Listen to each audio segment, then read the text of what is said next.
Sejam todos bem-vindos a mais um episódio do nosso podcast Inovação no Mercado de Energia. No episódio de hoje, vamos nos aprofundar na transformação da matriz energética brasileira e entender os desafios e as oportunidades que surgem à medida que adotamos mais fontes variáveis de energia, como a eólica e a solar. Também conversaremos sobre preços de energia, meteorologia e expansão do Mercado Livre, e muito mais. Para falar desse assunto, juntaremos essa bancada de especialistas no assunto, os sócios da Ampere Consultoria. Temos hoje conosco André de Oliveira, Guilherme Ramalho de Oliveira e Heloísa Pereira. Vocês poderiam nos contar um pouquinho sobre a trajetória de vocês? Tudo bom, Daniel? Obrigado pelo convite. Bom, eu sou o André, para quem não me conhece. Minha formação é em Engenharia Elétrica e Energética e eu tenho mestrado em Energia também pela USP. Eu comecei no setor em outubro de 2011, no Grupo EDP, na área de planejamento energético, e depois, com a saída de uma das colaboradoras, eu fui alocado para essa área de preços, que é um dos focos da Ampere, e trabalho com isso desde então. Eu saí do Grupo EDP em agosto de 2014 e entrei na Ampere, e aí tenho, então, 9 anos de casa, sendo que a Ampere vai fazer 10, né? Então, eu entrei na Ampere quando ela tinha 9 meses aí, estava saindo da barriga. Boa tarde, eu sou o Guilherme, para quem não me conhece. Eu sou engenheiro também, mas de energia, terminando meu mestrado na USP, na parte de engenharia elétrica, e eu entrei no setor aí vai fazer quase 10 anos. Eu entrei no grupo Simple Energy, com a parte mais de gestão de clientes, geradores, com foco em inteligência de mercado, e aos poucos a gente foi criando a área de preços. E depois de algum tempo fui convidado pelo André para me juntar à equipe da Ampere Consultoria, e já vai fazer 5 anos agora desde esse movimento. Legal, vou quebrar a sequência de engenharia aqui, tá?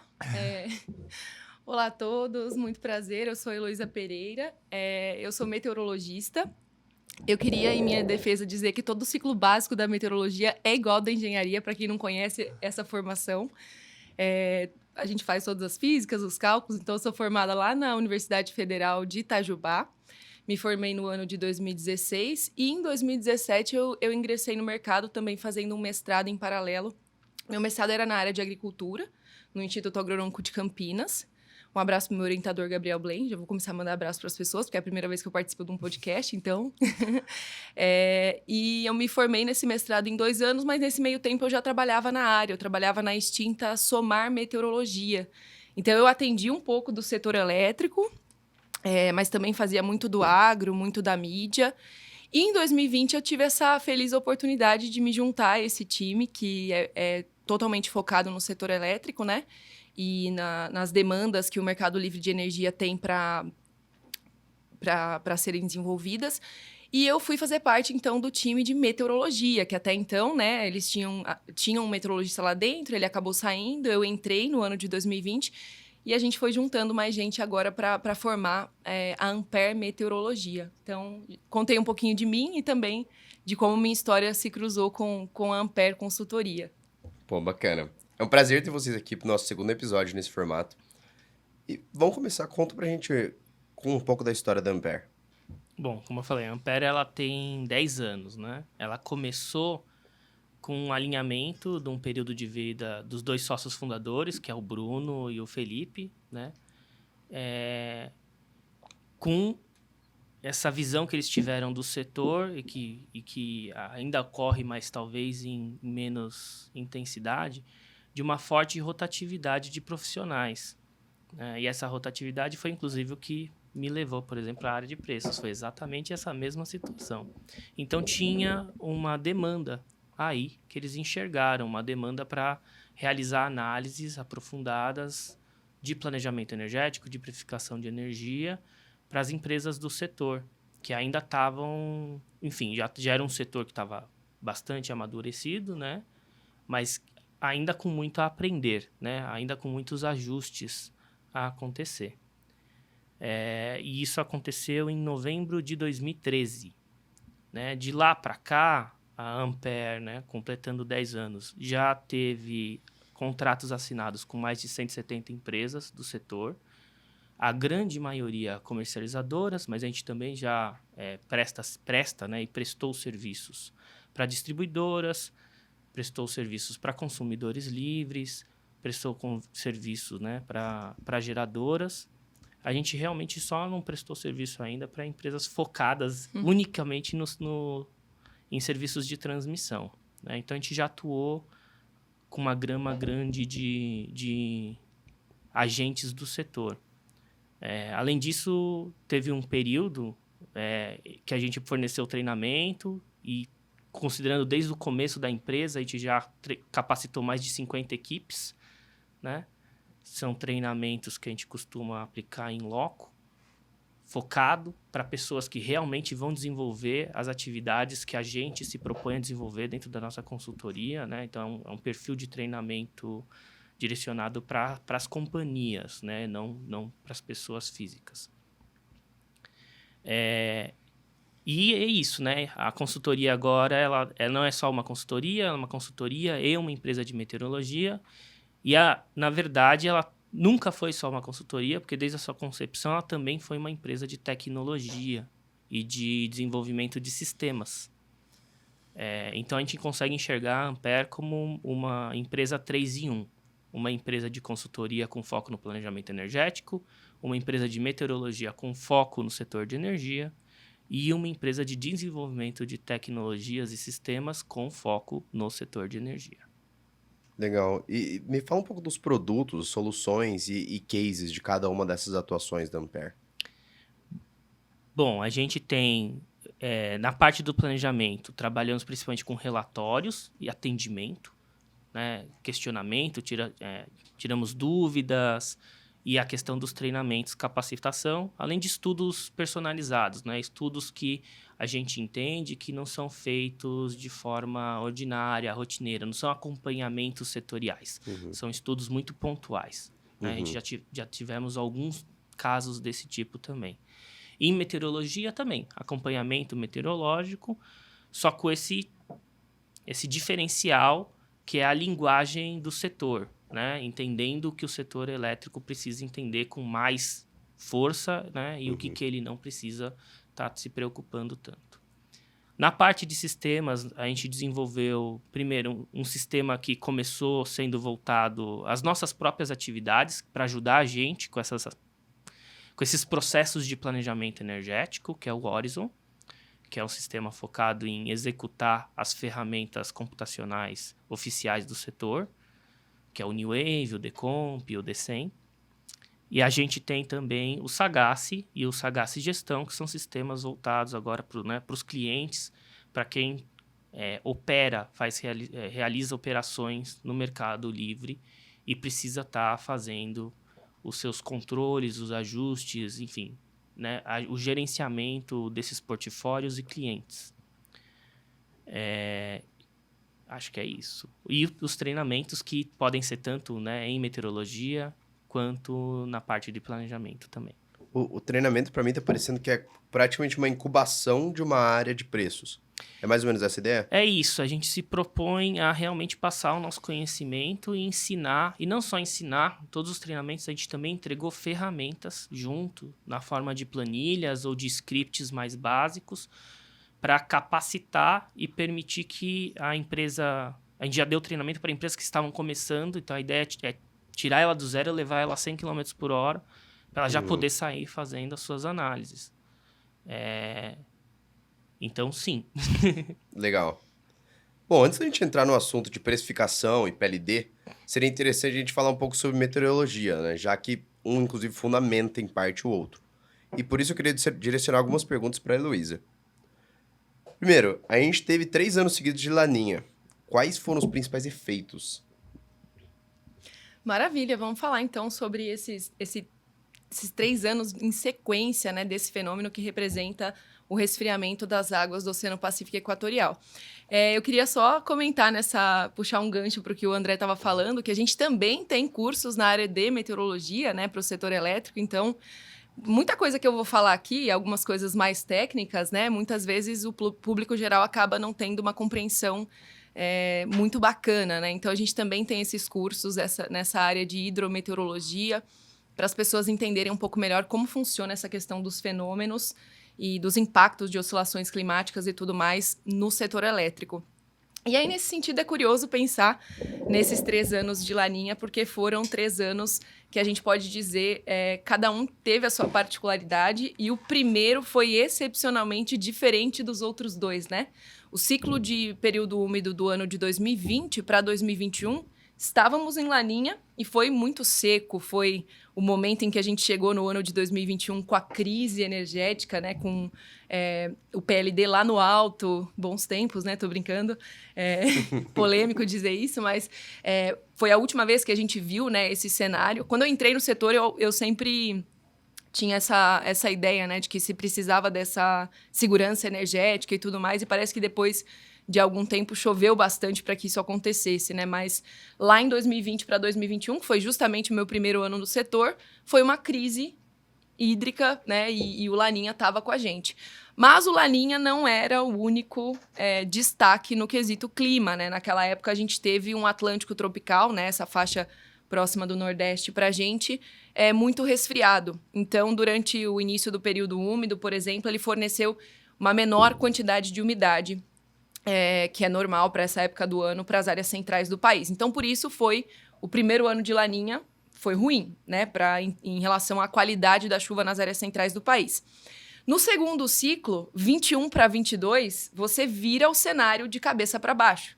Porque você tem, além de, claro, outros predecessores influenciando, você tem também um Atlântico tropical que dessa vez estava bastante aquecido.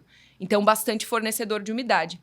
O Laninha, né, a gente geralmente conhece por deslocar os sistemas de chuva, a frequência, as instabilidades durante o alto verão para as áreas do Nordeste e tirar a chuva do Sul, né? Então, o efeito nas áreas centrais do Brasil não é muito bem conhecido, muito bem demarcado. Você não tem ótimas correlações de chuva com temperatura do Pacífico. Então, você tem que ter outros predecessores para comandar. E tá aí, né? Essa combinação de 21 para 22 foi Atlântico tropical quente e Laninha presente, foi bom para as áreas centrais do país. No ano seguinte, no terceiro e último ano de Laninha, não foi tão bom quanto o ciclo 21 e 22, né? Poderia ter sido muito melhor. 21 e 22 realmente foi recorde histórico, né? Depois os meninos podem lembrar uma das zenas mais elevadas de todo o histórico desde 1950, alguma coisa assim, né? Olha, eu vou ter que puxar a colinha para conferir. Mas acho que as áreas centrais do país, né, atingiram um dos valores de vazões mais elevados de todo o histórico. E aí, quando você chega no 22 para 23, você tem outra Laninha. E não foi, lógico, um período úmido que começou com chuvas de primavera, engrenando ali nas áreas centrais, mas não foi excepcional como foi 21 para 22. E o Atlântico tropical, nesse contexto, só por curiosidade, né? Ele estava ligeiramente mais aquecido que o normal, mas não tão aquecido quanto no ciclo 21 para 22. E o mais bacana, né, de comentar, o mais curioso sobre todo esse caso de 3 anos de Laninha. A gente recentemente estava conversando com os nossos clientes, né? A gente está sempre investigando. Toda semana temos reunião de clima com os clientes, toda semana a gente discute os cenários, né, de previsão. E a gente estava investigando qual o motivo da gente ter passado 3 anos sob o efeito de uma Laninha. E aí, curiosamente, né, pesquisadores publicaram um artigo na Nature durante o início do mês de maio desse ano, e eles associaram esse resfriamento, esse ciclo mais resfriado do Oceano Pacífico Equatorial com os grandes incêndios florestais da Austrália. Então, aquela pluma de poluição que propagou para cima do Pacífico Sul, mexeu com todo o processo de balanço de energia, balanço de calor, e ajudou para que durante 3 anos a gente tivesse essa manutenção de um Pacífico Equatorial mais resfriado. Então, realmente, dentro do histórico, claro, existem outros anos que o Laninha teve uma persistência maior no histórico, mas esse ano especificamente os pesquisadores estavam associando com esse fato dos grandes incêndios florestais no final de 2019, né? Depois disso, você teve os 3 anos seguidos de Laninha. Legal. E só para ficar claro para os nossos ouvintes, qual foi o impacto nos preços de cada um desses anos? Desses efeitos que passaram nesses anos que você explicou. Aí agora é mais com a gente. Aí é com eles. Eu vivia batendo na porta do planejamento para perguntar isso, né? Bom, o quanto importava. A crise foi uma das piores, né? Foi a pior sequência de 12 meses, de setembro a agosto do outro ano. E essa crise hídrica, né, ela repercutiu no setor, com a gente entregando ao fim do ano o pior nível de armazenamento para o ano seguinte. E acho que é bom lembrar também que não foi um evento isolado, foram os últimos 5 anos que culminaram nos 2021, foram a pior sequência de 5 anos que nós tivemos no histórico. E os armazenamentos foram muito castigados. Isso. Então, a resposta no preço foram de preços muito elevados e também do ponto de vista do controle, da gestão da crise, né? De se tomar uma sequência de medidas de prevenção, porque o armazenamento é a segurança do setor. E a gente, não só a segurança no sentido, né, de garantir o funcionamento normal, mas literalmente em níveis muito reduzidos, você perde o gerenciamento da produção. Você não consegue mais controlar o quanto de produção você vai estar entregando. Você entrega o que é possível e se a carga subir, você não consegue mais acompanhar a carga. Então, nessa escalada de medidas, acho que o que mais traumatiza as pessoas é o custo da geração térmica despachada fora da ordem de mérito. Uhum. Né? Isso atinge diretamente todas as empresas do setor, atinge diretamente os consumidores, né? Para quem é residencial, não está acostumado com essa questão do Mercado Livre, viu isso na bandeira crise energética, que foi uma bandeira especial para criar, para poder cobrir uma parte dessa conta. E de outra forma também, toda vez que a gente tem uma crise muito forte, a gente chacoalha a nossa capacidade de antecipar os modelos que a gente trabalha para poder simular, entender como o setor funciona, a regulação do setor, a gente, né, coloca essas coisas em xeque. Então, teve um movimento grande, né, de avaliação dos critérios que o setor trabalha para garantir essa segurança. E aí, né, na sequência disso, vieram as chuvas, né? E a gente conseguiu... E, claro, não foram só as chuvas que permitiram a reversão desse sinal, né? Muito dessa reversão tem a ver com parte das medidas que foram tomadas para gerenciamento da crise. A gente destaca aqui o controle das vazões mínimas na cascata do Paraná como um dos principais motivos para você ter uma recuperação efetiva dos reservatórios ao longo de 22 e 23, mas as chuvas também beneficiaram, né, essa medida positiva. Então, teve uma sinergia forte e a gente teve a situação inversa, né, no fim do ano passado. Né? Então, do ano passado para esse ano, a gente entregou os melhores níveis de armazenamento do histórico de 20 anos de acompanhamento. Então, a gente conseguiu realmente sair do pior ponto para o melhor ponto ao longo desse intervalo. E tudo isso dentro da laninha. Então, é interessante entender que, assim... Não dá para generalizar, não dá para né? colocar a culpa na laninha. Uhum. Legal. E deixando de falar um pouco do passado e indo para o futuro, né? Hoje a gente tem a formação do El Niño em curso.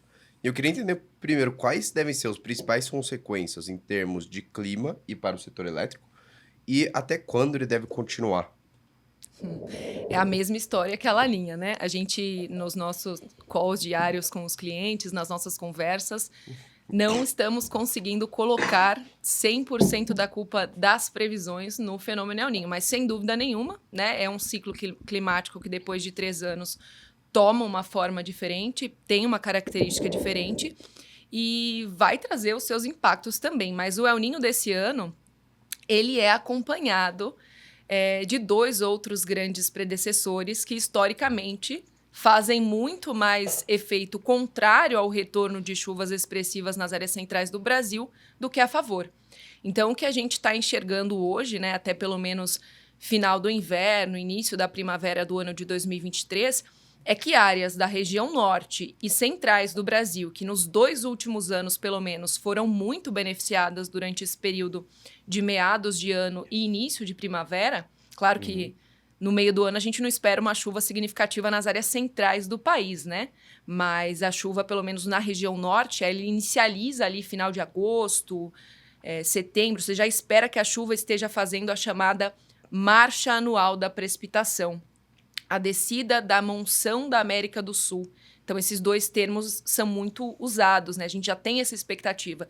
E isso, nos últimos 2 anos, aconteceu de forma muito tranquila, né? Essa marcha da precipitação, esse restabelecimento, essa configuração do período úmido.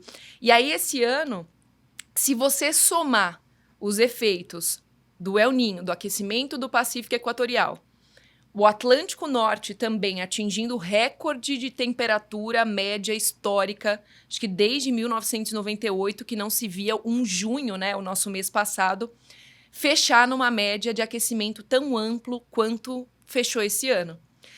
Você tem isso, você tem o Pacífico quente, como a gente já falou, e não pode ser desprezado esse aquecimento também, né? Porque só nesse início de ano, para a gente ter uma ideia, o Ninho 1.2, que é aquele mais próximo da América do Sul, bateu cerca de 3,3 graus de aquecimento. Ele bateu quase que o recorde de todos os anos de El Niño que foram configurados, né? Desde 1958, você tem mais ou menos uma média de 7 casos de El Niño, com esse 8.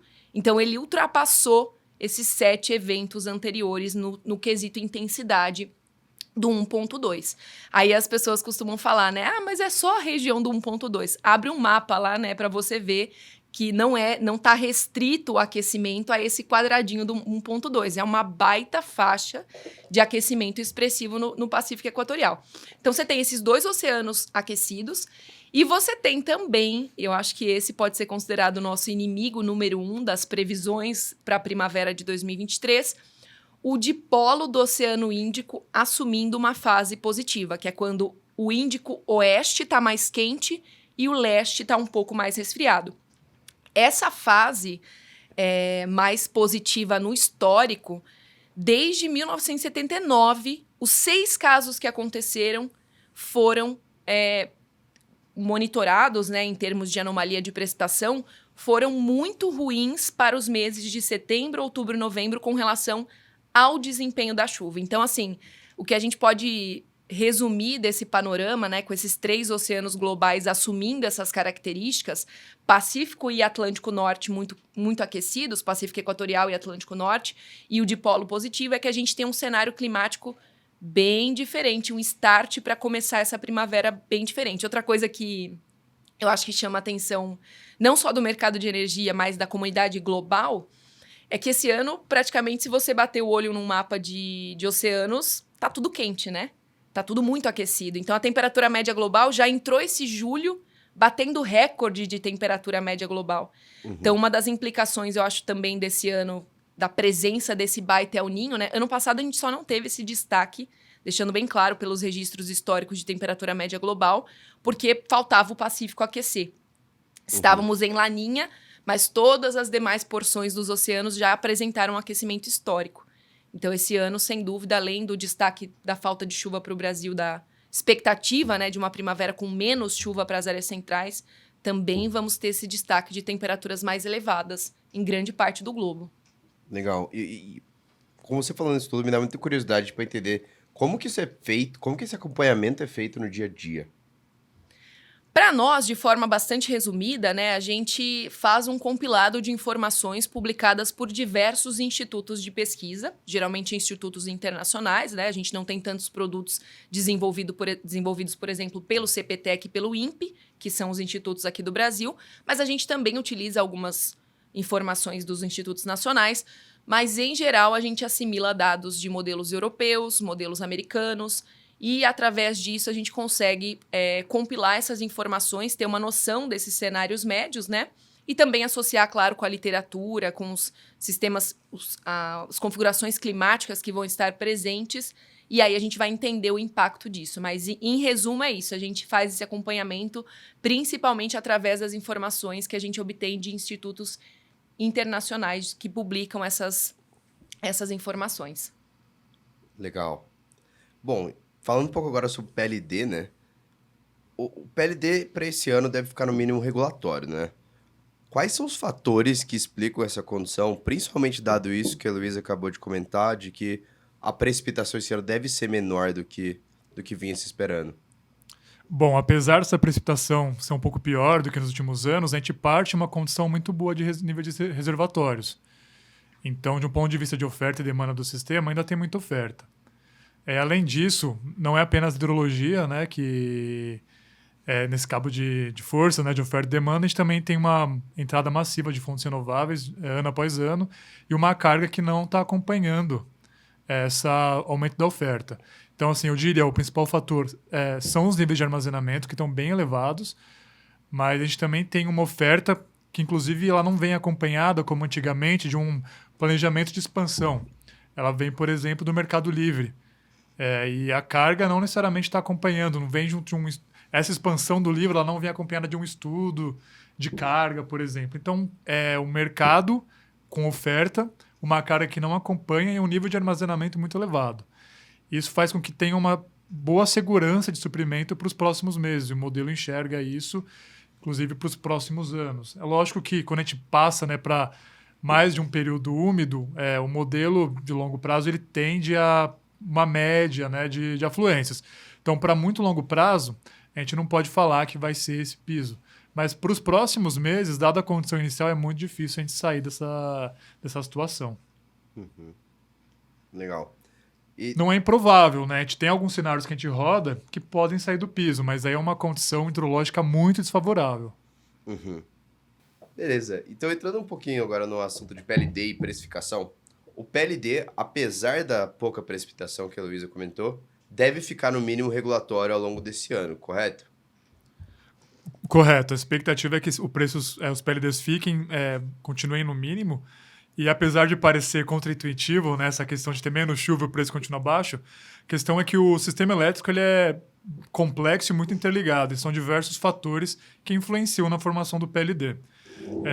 A expectativa assim, é de precipitações mais baixas, mas o nível de armazenamento se encontra muito elevado.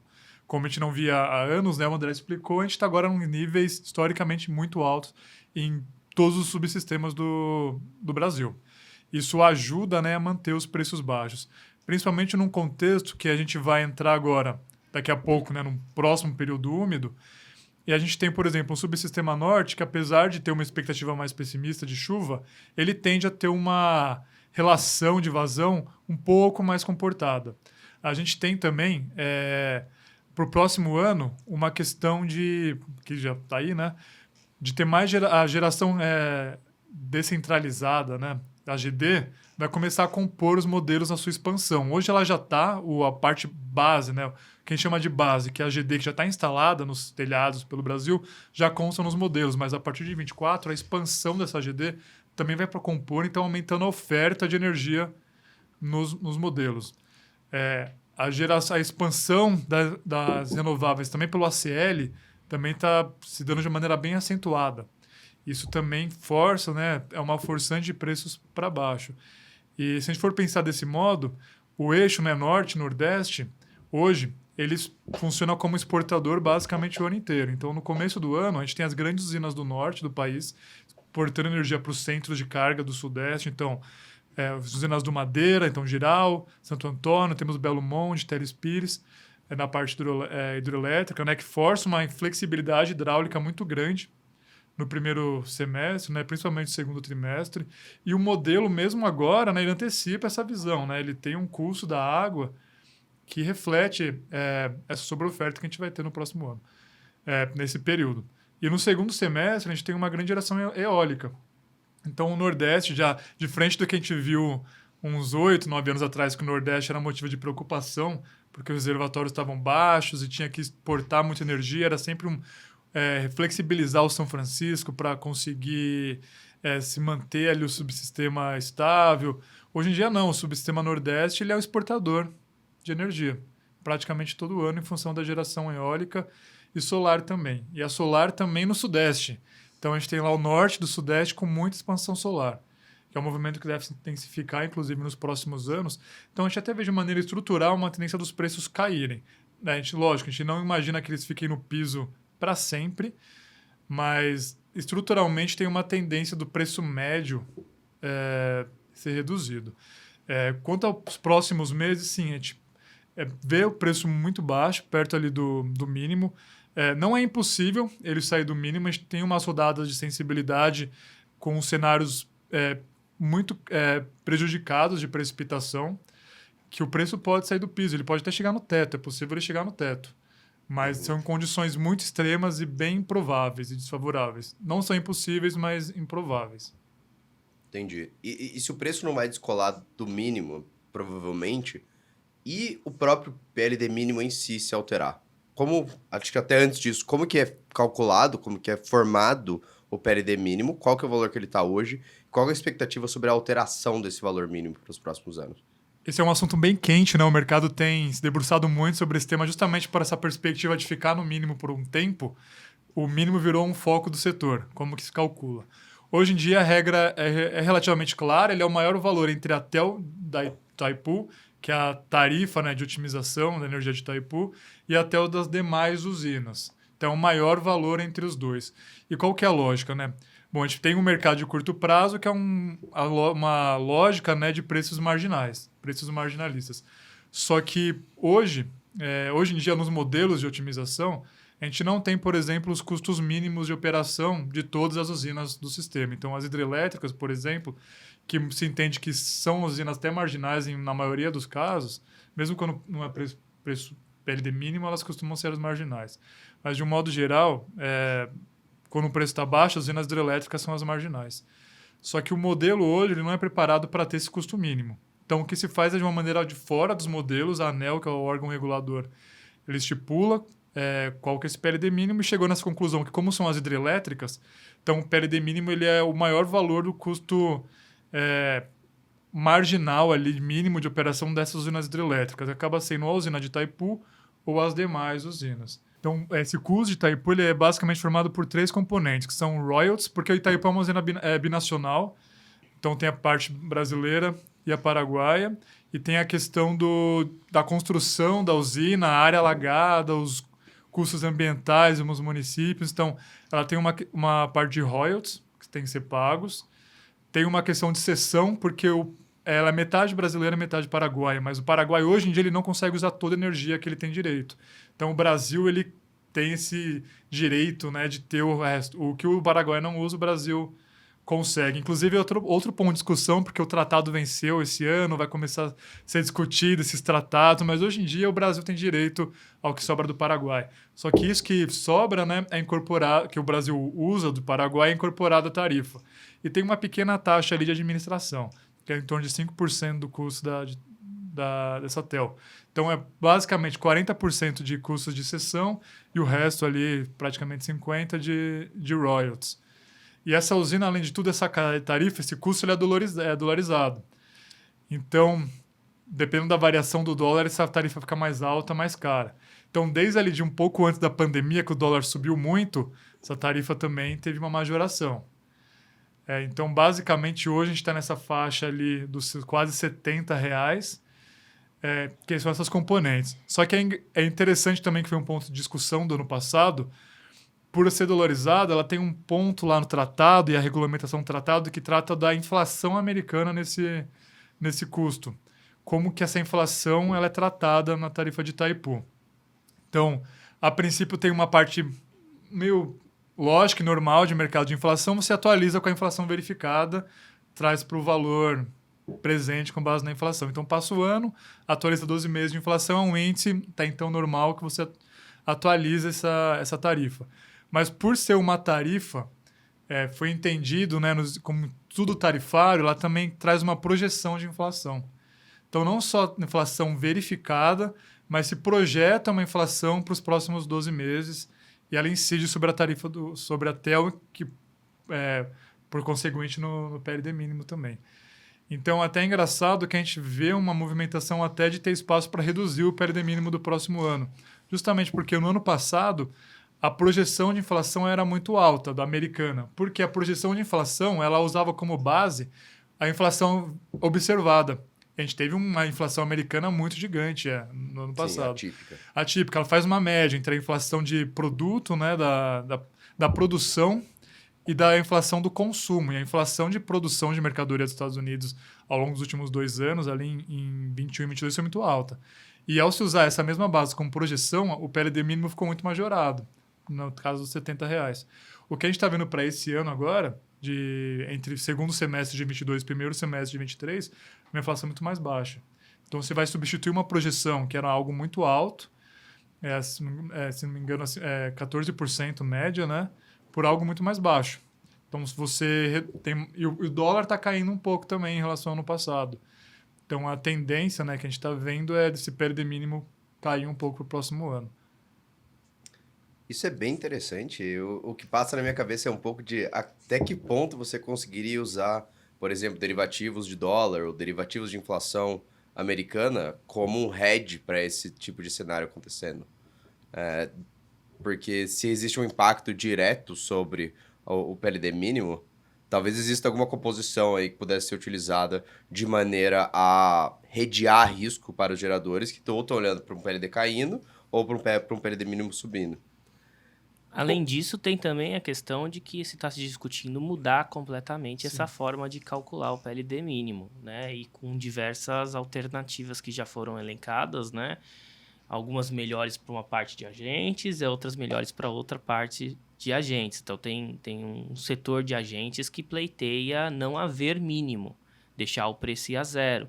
Né? Em alguns mercados de energia, a gente já escuta notícias até com bastante irregularidade de preços negativos, né? Dependendo da regulação. Então, ir para zero não é assim uma coisa assim, irreal, né? Ou inimaginável. Mas a gente entende que tem essa questão de remuneração da geração, né? Principalmente das hidráulicas. Né? Enquanto essa remuneração não estiver coberta de alguma forma, é esse PLD mínimo que faz essa proteção. Então, tem algumas outras metodologias que estão propondo fazer esse mesmo cálculo, inclusive com os mesmos critérios que são definidos hoje por decreto, mas tirando fora essa regra da TEL Itaipu, né? Trabalhando talvez a RAG ou a GAG, né? São componentes que aglomeram custos de geração hidráulica para poder estar passando um parâmetro para o setor. Legal. Bom, no meio da relativa calmaria, entre aspas, o setor está se preparando para um dos momentos mais importantes dos últimos anos, que é a abertura do mercado para todos os consumidores ligados em alta tensão, no Mercado Livre, né? Como que vocês, na Ampere, veem esse movimento e quais são as principais implicações e desafios na visão de vocês? Bom, é uma evolução que pode até ser entendida como uma demanda mesmo de mercado, né? De se aprimorar, de se modernizar, né? Acho que a principal implicação que a gente pode estar avaliando é justamente o processo de migração desses consumidores que antes estavam no mercado cativo, vão para o mercado livre. Isso tem um impacto direto nas distribuidoras, no setor de distribuição, nesses negócios. É um setor complexo, e aí para isso, para poder acompanhar esses movimentos todos, a gente conta com a parceria da TR Soluções, que são especialistas nesse tema. Eles nos ajudam a entender esse cenário, as movimentações possíveis, impactos, reflexos em tarifas.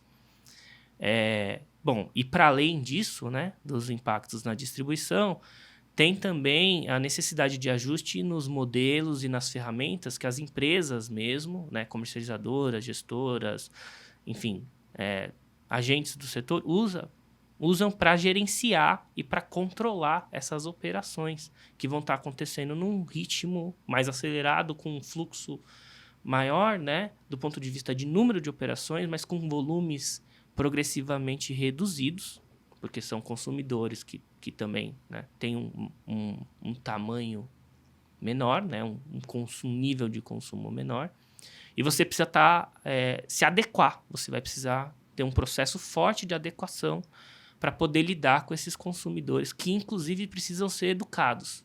Para além de você pode migrar para o Mercado Livre e pagar um pouquinho mais barato na sua conta, porque as regras do Mercado Livre e as regras do mercado cativo são diferentes.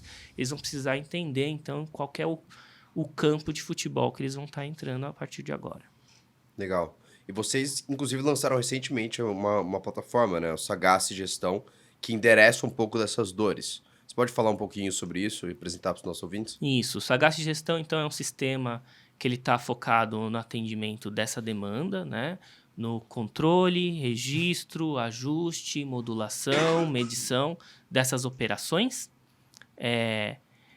E para poder fazer isso, né, de uma forma conveniente e segura, né, ele tem integrações com outros sistemas importantes do setor, como o sistema da CCE, da BBCE, a ANEEL, e também sistemas financeiros da OMI e sistemas de assinatura digital, para você já poder estar realizando as operações todas de forma digitalizada na DocuSign. Né? E isso precisa ser apresentado para o cliente, né? Não só para o cliente que é um gestor de energia, mas também para o cliente que é o consumidor que está tendo a sua energia gerida, que quer controlar essas coisas também, acompanhar de uma forma amigável, né? Num ambiente completo. Então, hoje o Sagaz Gestão ele tem essas funcionalidades e a gente está prevendo novas funcionalidades para justamente trazer ainda mais conveniência. E, nesse caso, a gente está trabalhando com algumas empresas parceiras do setor para poder trazer maior valor agregado aí para esses clientes que vão estar procurando atender esse mercado de varejo. Bacana. A matriz elétrica brasileira vem enfrentando algumas mudanças significativas nos últimos anos, né? E principalmente com o aumento da participação das fontes variáveis, como a eólica e a solar. A gente comentou um pouco no início do episódio. Como que vocês veem essa transição energética como um processo global e a redução dos custos dessas fontes e o impacto desses fatores na economia e na política energética brasileira? Bom, são muitos pontos, né? Acho que vamos focar, então, nessa questão da transição energética, que eu acho que é o mais interessante. O Brasil e o globo, eles vivem situações diversas, né, nesse ponto. O Brasil ele tem uma situação, principalmente o setor elétrico brasileiro, em que a gente já pode falar que ele está na pós-transição, porque a matriz, né, eu tenho um professor que odeia quando fala matriz elétrica. Ele prefere falar oferta. A oferta, né, ela é muito renovável já, né, porque a matriz é a oferta e a demanda, não é só a oferta, é a junção. Ela já é muito renovável, né? E a gente entende que renovável demais traz problemas. Não problemas assim no sentido que não tem que ter renovável demais, ela traz complexidades que o sistema não está preparado para atacar agora. Você vai precisar se adaptar para atacar. E não tem exatamente um limite, porque ninguém chegou nesse limite no mundo, para entender o quanto é o percentual máximo de penetração de renováveis que é possível colocar dentro de um sistema, mas entende-se que existe um limite prático aí para isso. Então é um ponto que é interessante entender realmente essa diferenciação do Brasil em relação ao mundo. Legal. E nesse contexto da transição energética, como que vocês têm acompanhado o crescimento explosivo da geração solar distribuída e quais as implicações, principalmente, que vocês enxergam disso para o setor? Bom, como você comentou, né, teve de fato uma explosão de geração distribuída no Brasil, vem ocorrendo nos últimos anos, né, uma questão de queda de preço, de incentivo regulatório e também uma questão de uma certa corrida, justamente por uma perspectiva de que alguns benefícios iriam acabar. Então, a gente também um termo que tem se usado bastante no setor para algumas situações de uma corrida do ouro, digamos assim, para conseguir benefícios antes que eles acabem. E a questão do preço também é sempre muito importante. Foi um movimento que até a própria EPE não conseguiu antecipar muito bem. Ela tem um modelo interno de previsão de dissipação de tecnologias que ela usa como base no seu plano decenal de energia e que nos anos anteriores não conseguiu captar tão bem essa expansão da geração distribuída. E a EPE sendo, né, a empresa de pesquisa energética, o órgão, né, do governo que tem a responsabilidade de fazer os estudos de expansão, isso acaba trazendo alguns problemas na questão de como a gente se adapta a isso, porque ela também vai trazer as indicativas de leilão, por exemplo, o indicativo de transmissão, os reforços de rede, tudo isso tem que ter todo um estudo prévio, né, que o ONS também ajuda, né, ele fornece informações para ter essa centralização e a gente expandir a rede de uma maneira segura. Quais os impactos disso? A gente vai ter uma expansão muito grande da rede de transmissão, mas não só capacidade de interligação, mas como dispositivos de segurança também da rede, na área da distribuição, por exemplo, para poder lidar com essa geração nos centros de carga. Então, tem esse aspecto de impacto também. Por outro lado, tem impactos na formação de preço. Nosso sistema, né? Com mais GD, a carga líquida do sistema ela cai bastante. A carga líquida é a carga global abatida da geração que não é controlável. Então, você tem a gente tem a geração eólica, geração solar centralizada, IGD, PCHs, algumas usinas térmicas e, de um certo modo, até algumas usinas que são mais controláveis, mas ela tem uma oferta muito inflexível. Então, algumas termoelétricas, até hidroelétricas, que elas são controláveis, mas, no ponto de vista econômico, elas vão gerar, independente do comando do NS. Ou o comando do NS já vai entender que elas são inflexíveis. Por exemplo, grandes usinas do norte. Ele não vai verter, ou ele não consegue configurar aquela água. Então, ela acaba batendo da carga. Então, o que a gente espera, né, para o setor nos próximos anos é um perfil de uma carga líquida muito baixa durante o dia.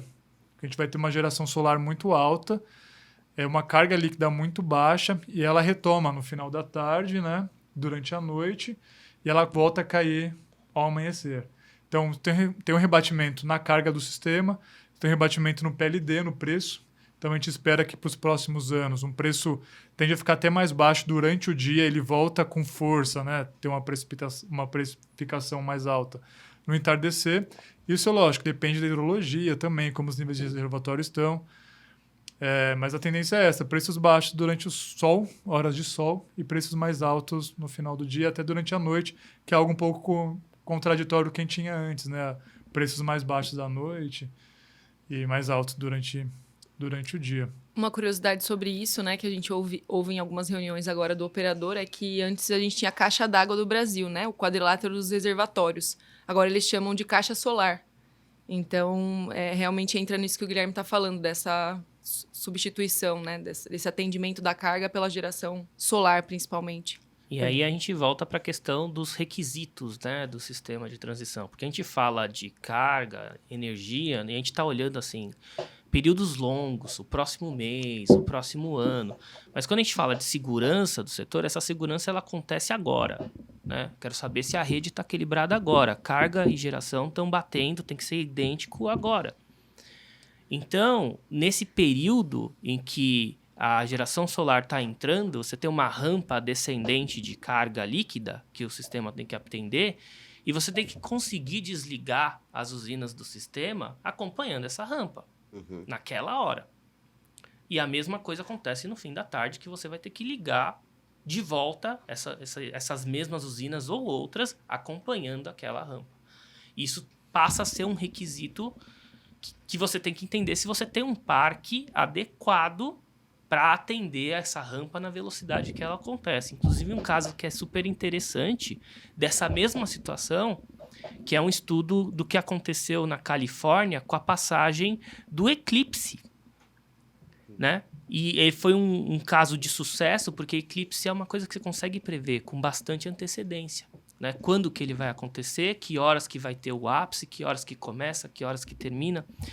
Então, durante um ano, o operador do sistema da Califórnia, ele ficou acompanhando e calculando os impactos para entender quais as medidas adicionais que ele precisa fazer, né? Porque, ao mesmo tempo em que a geração solar caiu, tanto centralizada quanto distribuída, a carga subiu. Se a distribuída caiu, a carga que você está enxergando subiu. Então, você tem um movimento de rampa para baixo na geração centralizada e um movimento de rampa para cima na carga, e você tinha que segurar essa onda. Então, ele fez um monte de operações para poder, ao longo de 2 horas, dar conta desse recado, né? Deixou usinas de prontidão, fez acordos especiais de integração com os sistemas vizinhos para poder importar energia nesse momento e atender, né, esse requisito de carga que está acontecendo.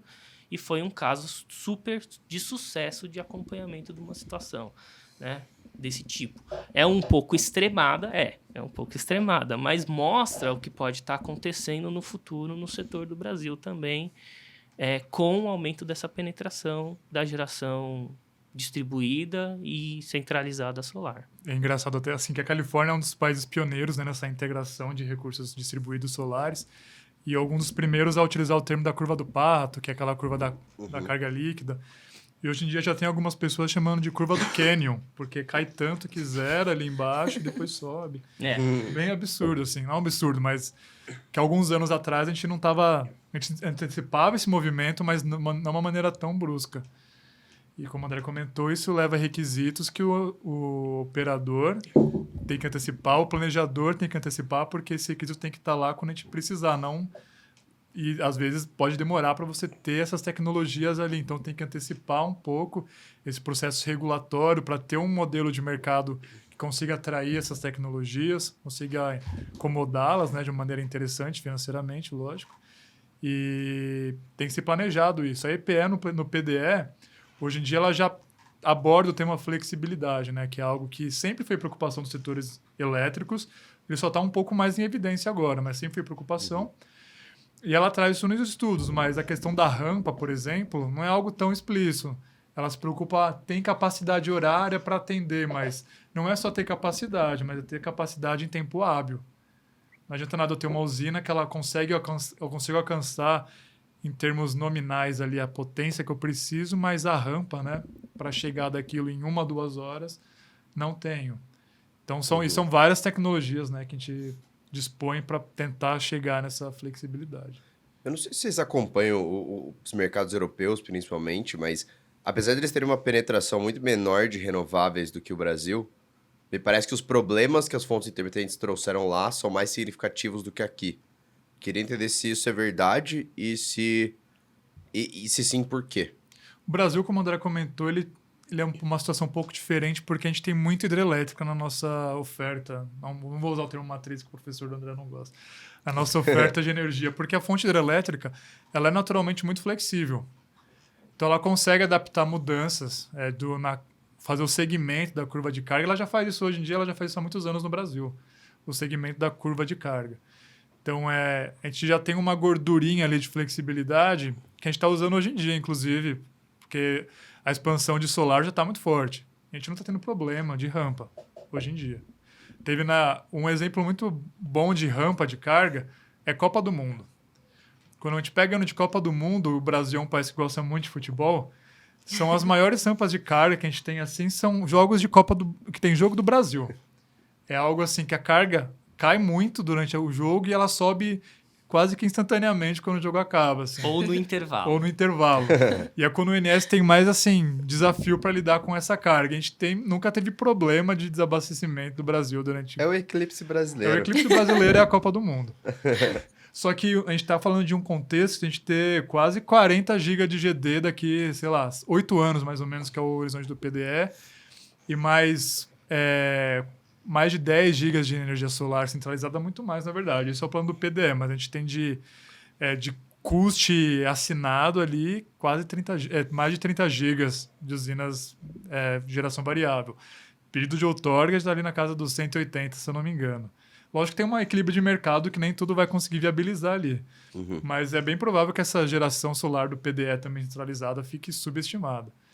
Então, assim, uma hora essa gordurinha de hidrelétrica pode ter algum problema. E também a gente está falando que a gente está com um armazenamento muito alto agora, mas 2 anos atrás, 3, estava uma situação bem oposta. Se a gente tem um momento de seca, igual a gente teve 3 anos atrás, com uma rampa de carga muito alta, pode ser um problema. Entendi. E como que ficam essas funções que anteriormente eram desempenhadas pelas hidrelétricas e agora por outros agentes, como usinas térmicas, sistemas de transmissão e baterias, e que agora precisam cumprir algumas dessas funções? Então, a gente entra nesse tema da modernização, né? Então, as hidrelétricas vão continuar tendo esse serviço, né? São as principais provedoras de flexibilidade.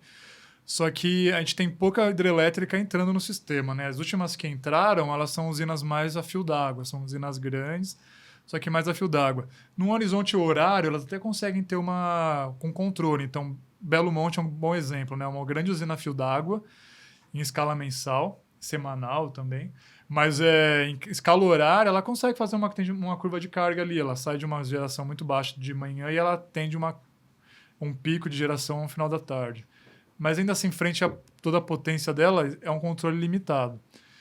Então, a gente antevê, assim, dado que tem muita limitação ambiental também para ter outras usinas hidroelétricas com reservatório para fazer esse segmento, tem algumas opções de repotenciação, você aumenta a potência de algumas usinas que já existem. Isso também aumentaria a flexibilidade de usinas hidrelétricas, mas a gente vê que tem espaço para outras tecnologias também ajudarem nessa questão de flexibilidade. Então, armazenamento é algo que tem sido debatido no mundo inteiro como provedor de flexibilidade. Aí tem tantas usinas hidrelétricas reversíveis que podem servir esse papel. As baterias. Estados Unidos costuma ser um mercado que consegue antecipar algumas tendências, né? Então, hoje já tem cerca de 6 gigas de armazenamento nos Estados Unidos, no mercado americano, por conta desse serviço de flexibilidade. O custo ainda é uma barreira para armazenamento por bateria. Ele tende a cair, ele caiu bastante. Durante a pandemia teve uma oscilação, né? Ela subiu um pouco de novo, porque o supply chain ali do armazenamento teve um gargalo.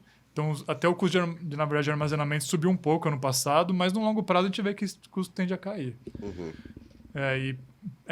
Pode servir como flexibilidade para o Brasil. A gente já teve um case aqui no Brasil, se eu não me engano, da ISA-CETEP, no litoral aqui de São Paulo. Já tem um sistema de armazenamento de maior porte para justamente ter mais segurança para a operação do sistema. Então, a gente percebe que bateria vai ser um caso interessante para o Brasil, para o mundo como um todo. E as próprias usinas termoelétricas, algumas conseguem servir esse papel de flexibilidade, principalmente gás, né, natural, ciclo simples. Usinas a óleo são bem flexíveis, mas a gente, no contexto de decarbonização, elas é um nome meio proibido, né? Falar de óleo. Então, a gente vê mais como usina gás natural e ciclo simples, interessante.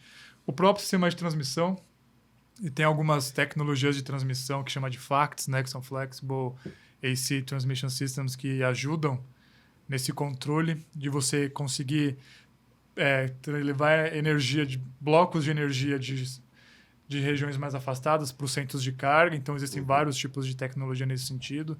Então, assim, o próprio consumo como uma fonte flexível, então a gente tem a resposta da demanda, que agora já tem uma regulação um pouco mais forte no Brasil.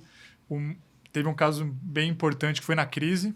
Então, a gente começou a aprofundar essa resposta da demanda na crise hídrica que a gente tem em 2021, e muito foi tomado dessa situação para a gente ter o nosso modelo de agora, de resposta da demanda, que ainda não é perfeito, e o momento atual é um momento um pouco difícil de mensurar, porque o preço está muito baixo e muito estável, né? Não tem nem oscilação, porque tanto bateria e resposta da demanda são tecnologias que a gente vê mais no sistema de arbitragem de preço.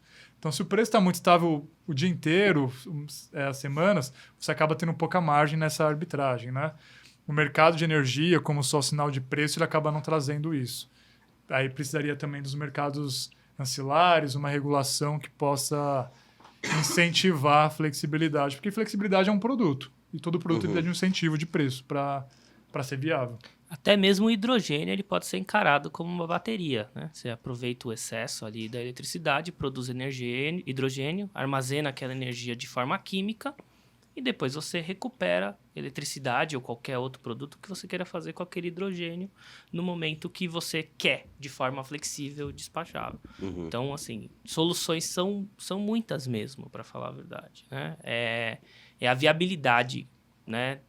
Menos técnica, inclusive, eu diria, nesse momento. A gente não está mais discutindo viabilidade técnica dessas soluções.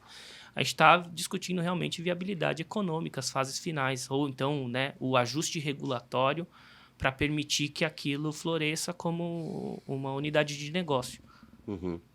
Não, legal. E esse ponto que você estava falando das baterias, principalmente ligadas à arbitragem, a gente teve uma experiência com isso, que a gente rodou um modelo e foi, acho que, final de 2021. Então, ainda era um cenário que existia uma certa volatilidade de preços no PLD horário, etc. E mesmo naquele contexto, a gente viu que o preço das baterias precisariam cair por volta de 20 vezes, acho que era 16 vezes, para uma operação de arbitragem pura, como você vê nos modelos de bateria merchant em outros países, para isso se viabilizar no Brasil com o PLD horário, mesmo nos submercados mais voláteis, o custo precisaria diminuir por volta de 16 vezes. Isso, acho que se você ficar só no Mercado Livre, faz sentido um que pouco mais seja, porque é o complicado. mais complicado por causa da volatilidade. Só que Tem que mesmo- contar, né, com a sorte. Só que mesmo em outros mercados, essa arbitragem pura ela é um pouco mais difícil, assim. Tem alguns incentivadores e até alguns estudos de um orientador meu, por exemplo, que ele ficou um tempo lá nos Estados Unidos, e alguns estudos que a arbitragem pura, naquela época, não estava servindo. E a gente vê que essa questão da arbitragem para incentivar as baterias, ela tem aumentado, mas ela ainda não é por si só o único meio de receita dessa tecnologia. Mas como a gente vê também, é esperado que o preço caia da bateria. Então, lá para frente, a tendência é que a arbitragem tenha um papel cada vez maior. E como tecnologias emergentes, é normal ter um certo incentivo, né, do regulador para trazer, para até gerar essa queda de custos, e depois de um tempo você tira esse incentivo, você remodula o mercado para ficar só no sinal de preço mesmo. Mas a arbitragem ela é importante. Ela, no começo, ela não consegue só por si só trazer a receita para o investidor, mas num longo prazo, a gente tem alguns estudos do NREL, por exemplo, do preço da bateria caindo 50% ali nos próximos anos, nos próximos 10 anos. E você ter um mercado de energia que o preço é volátil, acaba ajudando. Então, uma coisa, por exemplo, o Brasil não tem ainda, o mercado real-time, né? A gente tem o Day Ahead, que entrou em 2020 ali com a entrada do D100, que já ajuda muito nessa questão de sinalização. Mas esses outros mercados que têm a arbitragem como uma fonte extra significativa dessas tecnologias de armazenamento, eles também têm um mercado de real-time. No real-time você também tem oportunidade para essa arbitragem aumentar essa receita. Então, nesse ponto, o Brasil ainda está um pouco para trás, mas também pela fonte hidrelétrica, ela trazia uma segurança muito grande, né, para a operação. Sim, foi bem isso que eu vi quando eu estudei esse contexto lá fora. Por exemplo, no Reino Unido, muita da receita dessas baterias merchant vem do sistema deles de Dynamic Containment, que é um sistema de mercado mais eficiente do que o que eles tinham antes para serviços ancilares, e muita da remuneração da bateria acabava vindo disso. Então a gente, na época, estava tentando até entender como que a gente empilhava receitas, né? Arbitragem, serviços ancilares e serviços conectados à infraestrutura. Mas mesmo assim ainda parece que está um pouco distante de se viabilizar financeiramente sozinha, pelo menos. E até voltando um pouquinho no ponto que você falou das usinas de gás de ciclo simples, eu queria entender como vocês veem as contradições no aumento da participação dessa fonte na matriz energética, na oferta energética, em relação à transição para energias renováveis. Bom, a gente entende que não tem uma contradição, para ser sincero. É um papel que as outras fontes, né, as fontes variáveis, elas não conseguem executar. E é isso, né? Você precisa você tá jogando um RPG, você está jogando um MMO, né? Você tem o tanker, você tem, né, o speed, cada um tem o seu papel. Você tem o healer, cada um faz seu papel para poder atingir o objetivo. No setor elétrico, você também tem os papéis das diferentes fontes, né? Então, nuclear vai ficar lá paradinha, gerando aquele negócio constante, o máximo possível, né? E são as fontes variáveis vão variar conforme chega o recurso, e as fontes flexíveis vão se adaptar e fazer o fechamento desse balanço. Inclusive, se a gente pegar, e aí de novo, né, essa questão da transição energética, voltar a falar que o Brasil ele pode estar se encaixado numa pós-transição, pelo menos do ponto de vista de setor elétrico. Se a gente pega a história, né, desse movimento de transição energética, o gás natural sempre esteve lá como vetor energético de transição. Ele ia substituir os outros combustíveis fósseis que são muito mais poluentes, né? Uhum. E, eventualmente, né, no futuro, começar a também ter seu uso reduzido. Mas aí, com a penetração, se vê que esse papel ele não vai ser reduzido a zero. Que é o que você está chamando de pós-transição. Que é o que a gente chama de pós-transição. Legal. Então, não tem uma contradição aí. É um papel que cabe a ele. E eu tô falando isso principalmente quando a gente olha pro mundo, tá? Porque o Brasil, de novo, o Brasil é super privilegiado. Ele pode escolher fazer essa flexibilização pelas hidrelétricas também, né? Até o limite do que as hidrelétricas conseguirem absorver. né? Mas quando a gente olha para os outros locais do mundo que vivem esse mesmo contexto, eles provavelmente vão ter que fazer isso com gás natural mesmo. E até assim, por mais que as hidrelétricas sejam muito flexíveis do ponto operativo, existem inflexibilidades ali ambientais, questões regulatórias que fazem com que a hidrelétrica ela não tenha todo o potencial de flexibilidade dela disponível para o operador. Ele tem que respeitar vazões de rio, variações de vazão de rio, às vezes não da usina, mas das usinas que estão adjuntantes daquela usina. Então, a operação hidrelétrica ela é muito flexível, mas ela é complexa também, ela se conversa, né? E a termoelétrica, ainda que em montantes reduzidos, ela traz uma certa segurança. E a transição energética, ela não pode se valer, né, do requisito de segurança operativa. Legal. E nesse debate, a gente tem um fator adicional aqui, né? Foi a determinação legal da contratação de 8 gigawatts das térmicas a gás natural nos próximos anos. Até que ponto essas usinas podem ajudar a solucionar as implicações dos aumentos das usinas solares, eólicas, GD? A gente vê, na verdade, que ela não ajuda, né? Ela atrapalha até um pouco, porque é um conjunto de usinas que é significativo, né? Em torno de 8 gigawatts, com uma inflexibilidade de 70%. Então, na verdade, o que a gente vê? A gente vê um sistema inflexível justamente por conta... um sistema inflexível justamente por conta das usinas de geração variável, né? Então, solar, eólica, da própria inflexibilidade hidroelétrica, outras flexibilidades térmicas que a gente tem, como nuclear e algumas take-or-pay, algumas usinas take-or-pay que têm uma inflexibilidade, a gente vai trazer mais inflexibilidade para um sistema que precisa de flexibilidade. Então, ela pode... Esse tipo de contratação, né? Ele pode implicar em maior corte de geração eólica, solar, por exemplo, quando a gente estiver no período seco, que é onde a gente tem maior geração eólica e soma com geração solar, também vai ter 70% de inflexibilidade, aliás, 100%, porque, se eu não me engano, a flexibilidade dela vai ficar só no período úmido. Então, no período seco, você vai estar empilhando inflexibilidade. Alguma dessas pode ser que em algum momento não caiba no sistema e vai ter que ser cortado. Então, a gente vê que esse tipo de contratação para o sistema elétrico não faz muito sentido.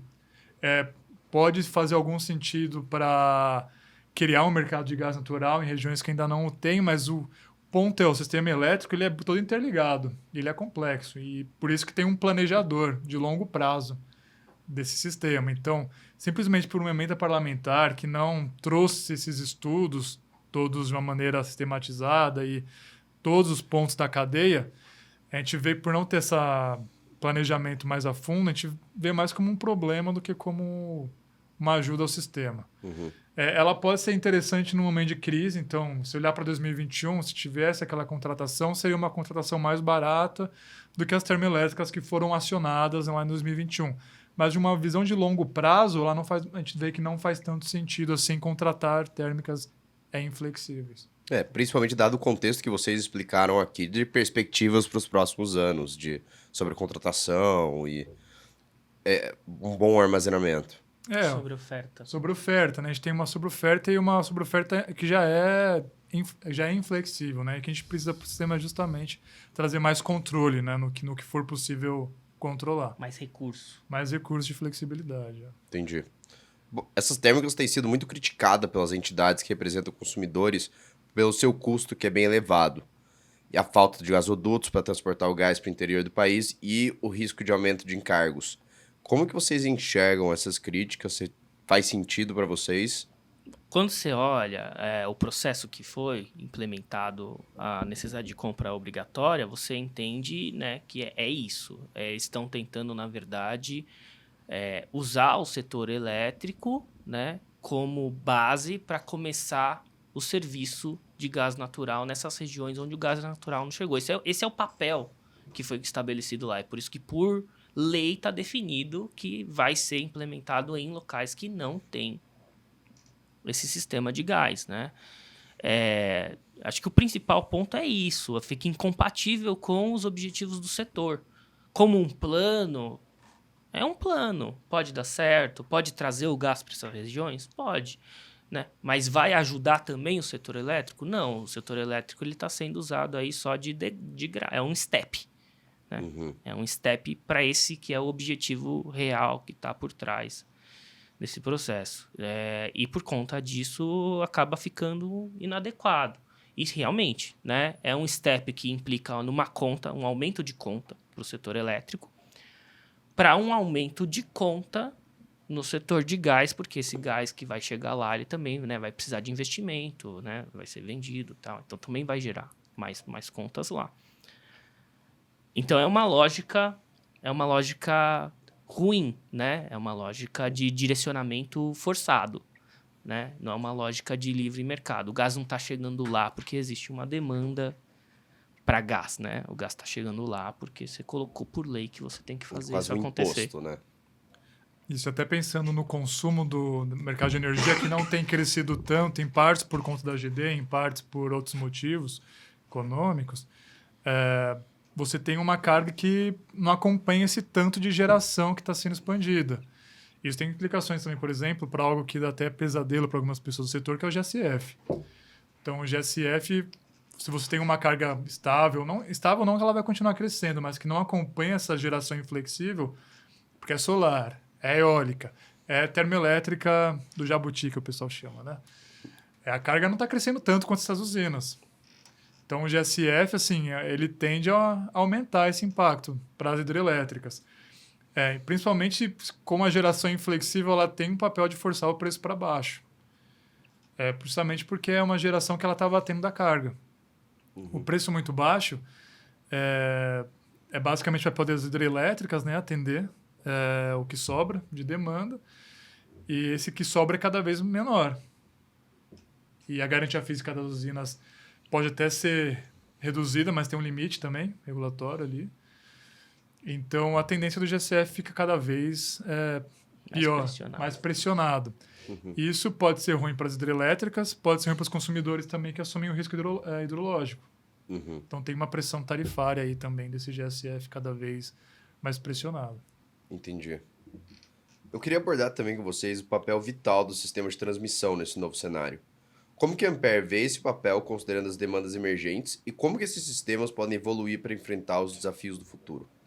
Bom, então voltando aqui, contando historinha, acho que o sistema de transmissão ele teve um papel vital no planejamento do país sempre, né? Na verdade, a estratégia do país foi sempre investir em transmissão, por conta da sua continentalidade, né? E por conta também da distância entre os locais onde os recursos estão armazenados e os centros de consumo.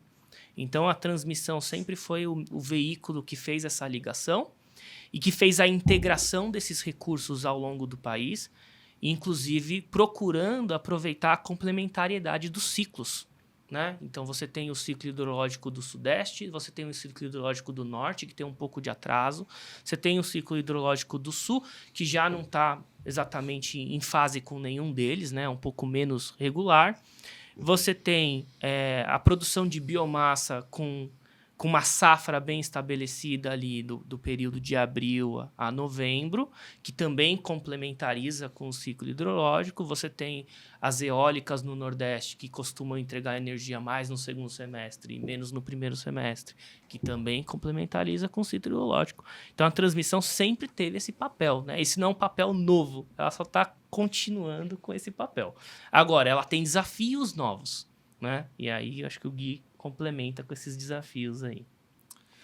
Nesse ponto, né, inclusive é algo que é considerado como um dos pilares da transição energética, que é o aumento da transmissão, porque você consegue regularizar grandes áreas, né? Então, você tem uma região que tem mais geração do que outra, você consegue levar essa geração para um ponto.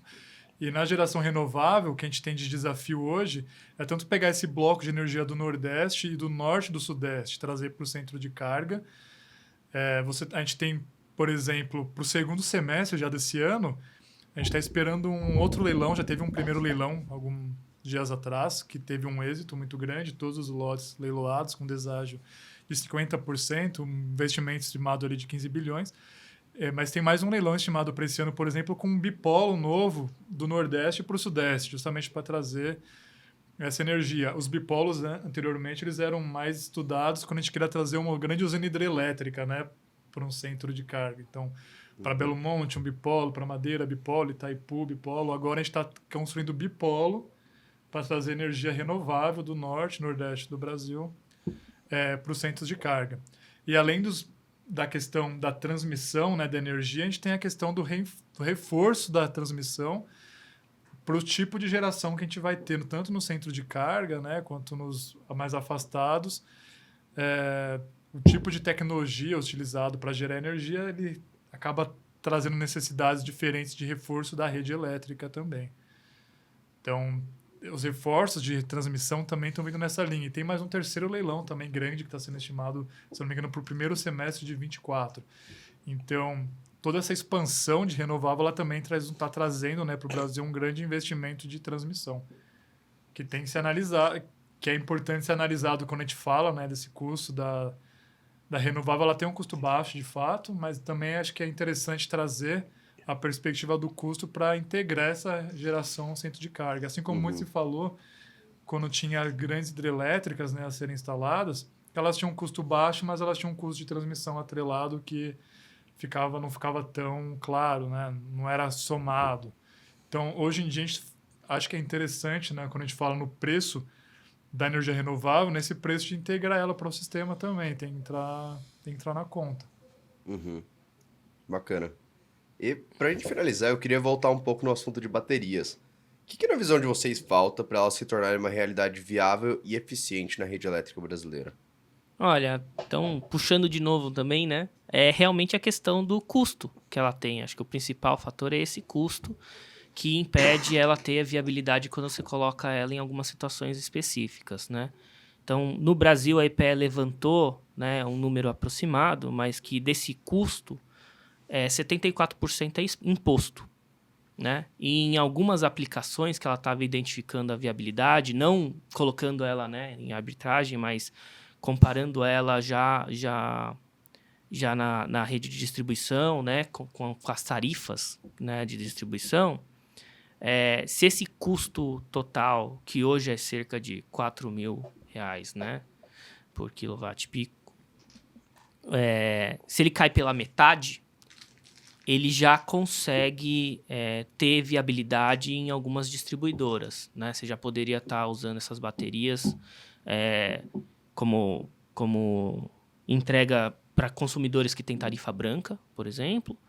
Em algumas empresas que usam sistemas a diesel para backup já poderiam estar substituindo também em algumas distribuidoras por baterias, né? Então, acho que o principal fator é o custo. Uma das vias mais claras para você ter essa redução de custo, né, é a desoneração. É uma das vias. A outra via é o tempo, porque a gente projeta que esses custos vão se reduzir no tempo. Então, é uma questão de aguardar um pouco chegar o momento das baterias também. Eu diria que tem um terceiro, né, que é o que a gente costuma ver bastante aqui, que é esse custo de colocar na tarifa do consumidor mesmo, para quando você quer desenvolver a tecnologia, né? Então, por exemplo, o mercado de capacidade faz mais ou menos isso, né? Você quer investir naquela tecnologia, ela é necessária para o sistema, você cria uma regulação para isso. A gente vê até assim, não tão antigamente, mas muitos leilões de energia renovável, né? Para incentivar uma cadeia de fornecimento, que se queria fomentar, gerar cadeia de suprimentos de energia eólica, por exemplo, solar. Então, foram feitos leilões nesse sentido. Então, regulatoriamente falando, existe essa outra via também, que é a via do incentivo. E tem também a modernização do setor, que é essa questão que você comentou do empilhamento de funções, né? Então, a bateria, quando ela está instalada, ela pode estar exercendo ao mesmo tempo mais de uma função, em momentos diferentes. E se a gente conseguir seguir os planos de modernização que começaram lá na CP33 em 2017, né? Por aí, esse empilhamento ficaria mais claro, né? O que seria esse empilhamento, essas novas fontes, essas novas de receitas, né? Isso também aceleraria esse processo de viabilização. Mas a gente entende que é realmente uma viabilidade econômica aí que tá travando essas aplicações. Me parece que para empilhamento de receitas, um dos maiores desafios hoje é que a gente não tem um mercado, né? Uma solução mercadológica para serviços ancilares, que é uma fonte de receita que as baterias costumam usar, se não majoritariamente, como a principal fonte de receita, uma das principais. Então, a ausência desse mecanismo para ela poder dar uma oferta pelo seu serviço de ancilar atrapalha um pouco. Apesar de também a gente entender que, dado que você tem a hidrelétrica, talvez ela nunca seria competitiva no cenário que a gente tem hoje, pelo menos. Hoje o mercado de serviços ancilares do Brasil não é um mercado, né? É uma regulação que oferece serviços. Então, são vários serviços ancilares que são regulados, alguns são obrigatórios para todas as usinas do Brasil, alguns são direcionados apenas para a hidrelétrica, são só usinas hidrelétricas que podem participar. Então, por exemplo, controle secundário de frequência são usinas que estão no CAG. Uhum. São algumas usinas hidrelétricas grandes que têm um controle muito bom. Você consegue controlar ela, o Enes tem um controle legal delas, estão no centro de carga e você consegue, quando tem uma contingência, ativar elas. Então, por exemplo, controle primário todas as usinas têm. Então, quando a frequência do sistema cai um pouco, todas as usinas elas devem ser capazes de responder um pouco, mas só isso não vai ser suficiente. É mais um primeiro controle mais rápido. Uhum. Tem as usinas do CAG, que são as hidrelétricas, tem o controle terciário, que as termoelétricas oferecem hoje, que é o que é mais próximo a gente tem de um mercado, que elas podem oferecer ali até 130% do CVU delas, mas de fato a gente não tem um mercado.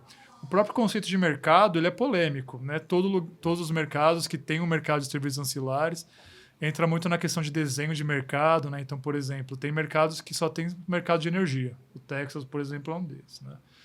Ele não vê necessidade. Se você tem um bom sinal de preço, não tem a necessidade de ter mercado de capacidade, por exemplo. Mas é bem comum o mercado de serviço ancilar.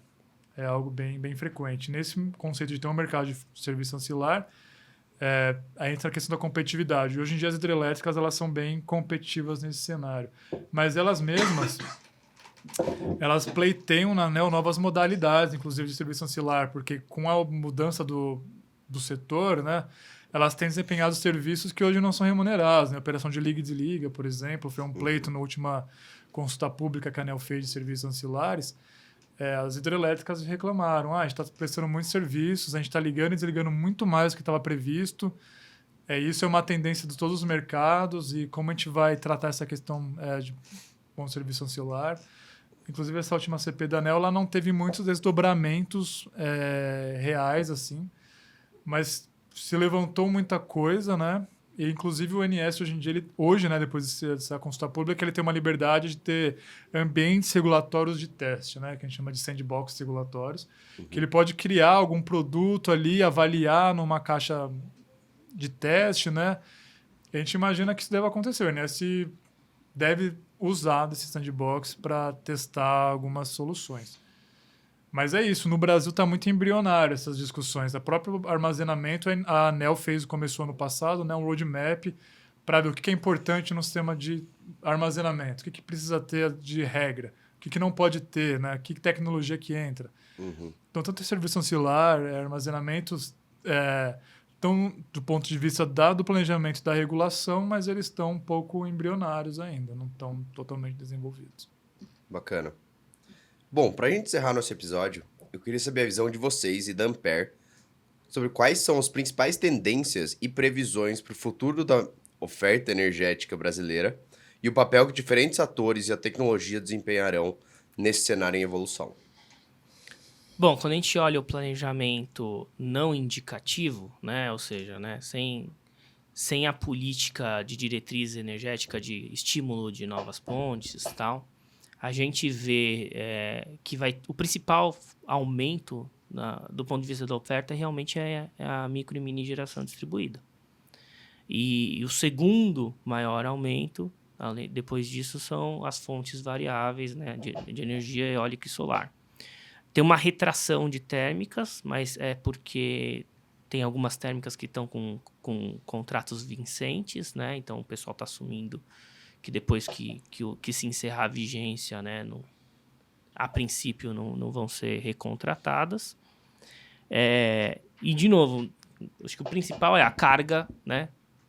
Esse planejamento não indicativo, ele está acompanhando a visão de carga do cenário de referência também, né? Então, precisaria ter uma visão de carga crescendo a uma velocidade mais rápida para você poder fazer novos indicativos. Mas tem algumas perspectivas que são interessantes de pontuar, e que podem se tornar uma realidade, se Deus quiser, né, futura, de, por exemplo, usinas a resíduos sólidos. Já teve usina a resíduo sólido vendendo em leilão de energia regulada, né? Então foi uma abertura, né? E eu acho que é um ponto interessante para a gente trazer, porque são térmicas. Podem ser flexíveis, né? Podem ser flexíveis. Tem as suas complicações, né? Tem os seus problemas técnicos particulares, mas é um caminho interessante também para estar sendo desenvolvido e já teve essa primeira pedra do caminho marcada. E tem todas essas outras alternativas que a gente discutiu aqui no ponto de flexibilidade, que são muitas, né? Hidrogênio, bateria, FACTS e tal. Assim, se a gente pensar, usar como base, né, o plano da EPE, o PDE, o último inteiro, que é o de 2031, ele tem até uma perspectiva interessante de expansão de gás natural, como recurso flexível. Principalmente no sul e sudeste, que imagino que para o Nordeste seria interessante ter também, mas para o Nordeste, se eu não me engano, tem muito retrofit também, porque uma grande parte do parque termoelétrico que vai vencer tem uma parte grande ali no Nordeste. E esse PDL antevê um retrofit dessas usinas, muitas a óleo, para gás natural. Então, na própria visão da EPE, é esperado ainda ter expansão por termoelétricas. As baterias ficaram de fora, principalmente por questão econômica, mas tendo uma regulação de incentivo, tanto para desoneração quanto para modelo de algum mercado de incentivo, o cenário pode mudar também. Uhum. E uma última forma, né, de trabalhar essa questão da oferta, né? Na verdade, você está trabalhando pelo lado da demanda, que é a questão da eficiência energética, que às vezes a gente discute muito, né, essas tecnologias, mas a eficiência energética ela pode ter um papel importante também no gerenciamento desse crescimento da oferta, né? Também é uma alternativa viável, né? E que tem ainda bastante potencial para ser trabalhado. Tem muito potencial no setor de transportes ainda, tem muito potencial no setor industrial ainda, tem um potencial menor, mas é justamente aonde acontece mais na parte de edificações, né? E é um outro caminho, é um outro vetor que a gente também pode estar trabalhando. A verdade é que você nunca trabalha só numa frente, né? Você trabalha várias frentes e você precisa ter um ambiente regulatório, principalmente, que permita com que esse trabalho aconteça de forma equilibrada, né? Sem perder o rumo. Bom, foi um prazer ter essa conversa com vocês. Se algum dos nossos ouvintes quiser encontrar vocês, qual que é o melhor meio para fazê-lo? Bom, a Ampere hoje, né, está presente nas mídias, nas principais redes sociais. A gente tem nosso Instagram, ampere.consultoria. Tem também lá no Facebook, né, o mesmo Alliance você pode encontrar. LinkedIn, que é onde a gente, né, busca ali também disseminar os conteúdos técnicos que a gente acaba postando com uma certa frequência. Inclusive, os meninos estavam comentando dessa crise, né, que a gente... Foi a iminência de uma crise no risco de racionamento no ano de 2021. A gente também fez um relatório especial sobre esse episódio. A gente contou todo o histórico passado para chegarmos onde chegamos, né? Os vários anos de déficit e tudo mais, e os motivos daqueles déficits. E é isso. Também tem o nosso e-mail, né? Que se a pessoa quiser falar direto com a gente lá, com o pessoal da RH, um abraço para o Ivan, ampereconsultoria.com.br. Então, a gente está presente aí em todas as mídias também via e-mail para as pessoas entrarem em contato com a gente. Show de bola. Se tiver algum último convite, um assunto que queira tratar, fica à vontade antes da gente estar fazendo encerramento. Bom, se vocês tiverem algum interesse em entender mais a fundo o trabalho, os relatórios, o serviço de meteorologia, os sistemas que a gente fornece, entre em contato com a gente por esses canais. A nossa equipe e nós também, pessoalmente, estamos à disposição de todos. É um prazer estar aqui. Obrigado pelo convite. Show de bola. A gente encerra nosso podcast por aqui. Agradecemos a sua audiência e esperamos que você tenha se juntado a nós em nossa exploração da matriz elétrica brasileira em transformação. Nos vemos em breve para mais discussões interessantes sobre energia e tecnologia.